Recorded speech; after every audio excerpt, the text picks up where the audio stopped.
ગોવામાં 55મા ભારતીય આંતરરાષ્ટ્રીય ફિલ્મ મહોત્સવની શરૂઆત થઈ। 55મો ભારતીય આંતરરાષ્ટ્રીય ફિલ્મ મહોત્સવ ગોવામાં શરૂ થયું છે, જે વિશ્વભરના સિનેમાના ભવ્ય ઉત્સવનું વચન આપે છે।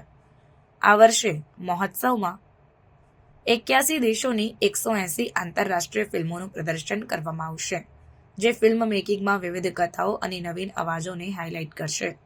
20 નવેમ્બરથી 28 નવેમ્બર 2024 સુધી ચાલનારા મહોત્સવની શરૂઆત બોલિવૂડ અભિનેતા ઈશાન ખટ્ટર અને સની કૌશલના પ્રદર્શન સાથે ભવ્ય ઉદ્ઘાટન સમારોહથી થઈ।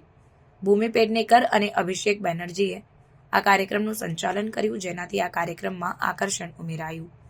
ગોવાની ફિલ્મોને સમર્પિત વિશેષ વિભાગ સ્થાનિક પ્રતિભાની સંસ્કૃતિને ઉજવે છે, જેમાં 14 ફિલ્મોનું પ્રદર્શન કરવામાં આવશે।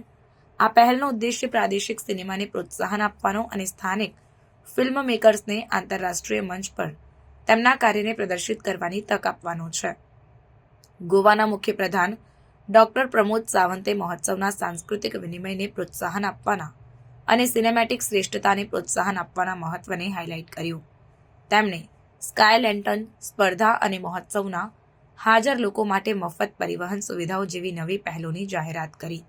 મહોત્સવમાં કાન્સ, વેનિસ અને બર્લિન જેવા પ્રતિષ્ઠિત ફિલ્મ મહોત્સવોના વિજેતાઓ સહિત વૈશ્વિક પ્રશંસા પ્રાપ્ત કરેલી વિવિધ ફિલ્મોનું પ્રદર્શન પણ કરવામાં આવશે।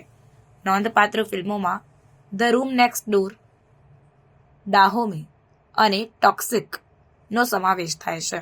ફિલ્મ સ્ક્રીનિંગ ઉપરાંત IFFI 2024માં પ્રખ્યાત ફિલ્મ મેકર્સ અને ઉદ્યોગ નિષ્ણાતો સાથેની પેનલ ચર્ચાઓ, વર્કશોપ અને માસ્ટર ક્લાસની શ્રેણી પણ યોજાશે। આ વર્ષની થીમ યંગ ફિલ્મ મેકર્સ